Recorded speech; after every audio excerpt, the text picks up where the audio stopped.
Today we are going to talk about First Republic Bank's collapse this year. Yes, you heard that right. First Republic Bank actually doesn't exist anymore. This has been a horrible year for US banks. Signature Bank, Silvergate and Silicon Valley Bank collapsed a while ago, and now a new bank is joining them in the graveyard. First Republic is the second largest bank to collapse in US history. It is the newest US bank to collapse since Silicon Valley Bank's failure a few months ago. For context, Silicon Valley Bank is the third largest bank to collapse in history. Thankfully, Jpmorgan has acquired the First Republic Bank and most of its assets, so things are safe now. But how did First Republic Bank's collapse come about? Many of you might be wondering how First Republic Bank could have failed when 11 banks came together to deposit $30 billion into First Republic Bank. The bank actually told its customers their funds were safe and secure. Everyone thought the worst was over for First Republic Bank until their earnings report came out. On the 24th of April, First Republic Bank released its first quarter earnings report. In it, the bank told everyone it had lost $100 billion to customer withdrawals. Apparently, customers were not convinced that First Republic Bank would survive and fled the bank with their money. No one wanted to lose their savings in a bank run. First Republic Bank shares lost 50% of their value after the horrible news hit. When it was clear the last-ditch effort to shore up First Republic Bank failed, US regulators threw in the towel. Regulators seized First Republic Bank right away. They didn't want the First Republic Bank to collapse like Silicon Valley Bank, so speed was of the essence. Over the week, US regulators opened up bids to sell First Republic Bank. Many banks sent in their bids. Throughout the weekend, PNC, Citizens Financial Group, and Fifth Third Bancorp, as well as Jpmorganchase and many other banks, fought it out. It was a highly competitive bidding process. As we all know, Jpmorganchase won the bid. Their offer would impose the smallest cost in the deposit insurance fund. Ordinarily, Jpmorgan wouldn't be allowed to buy another bank. According to US law, banks which hold more than 10% of all US deposits are not allowed to buy another bank. However, the Office of the Comptroller of the Currency, that's quite a mouthful, the OCC for short, which is actually supposed to block deals like this, gave their green light, allowing Jpmorgan to bypass US law to buy the First Republic Bank. Jpmorgan sent in $10.6 billion to the FDIC as payment for the First Republic. The bank got the sweetest deal when they bought First Republic Bank. So what did Jpmorgan get from buying a bank? Jpmorgan will get $92 billion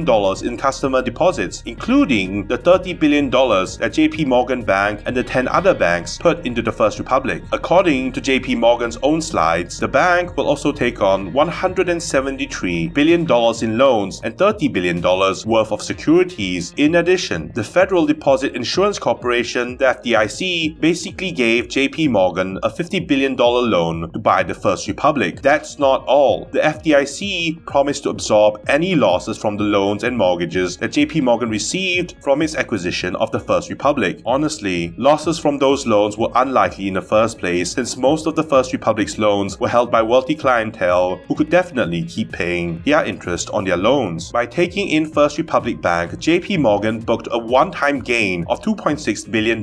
Furthermore, they added $500 million of profit annually to the bank through the acquisition. However, Jpmorgan still expects to spend over $2 billion on restructuring the First Republic, at least for the next 18 months ending sometime in 2024. This deal made Jpmorgan an even larger bank. Jamie Dimon, Jpmorgan's CEO, is very happy with this deal and all the market share his bank just received. Shareholders of the First Republic Bank are less than happy with the deal. As part of the deal, Jpmorgan would not take on any of the bank's corporate debt or preferred stock, meaning debtors and shareholders will be wiped out. First Republic shares have been delisted from the New York Stock Exchange. First Republic's acquisition has thrown shareholders under the bus. Anyone who owned shares of the First Republic lost their money, while the FDIC is expected to lose $13 billion from the sale of the First Republic to Jpmorganchase. These losses would have been worse without the sale. As for the First Republic Bank customers, there's a happy ending for them. Through the acquisition, all First Republic customers became customers of Jpmorgan. The FDIC, in a statement, announced 84 of First Republic Bank branches will reopen as Jpmorganchase Bank branches the next day. Customers will have full access to their money. First Republic's catastrophe has been averted. However, the banking crisis isn't over yet. There are rumors that some regional banks like PacWest Bank and Western Alliance might be the next US banks to collapse. Trading in shares of the two regional banks have already been suspended after a dramatic drop in their share prices. Thank you for watching the video. If you enjoyed yourself here, subscribe for more videos like this one so I can reach 1000 subs by the end of the month.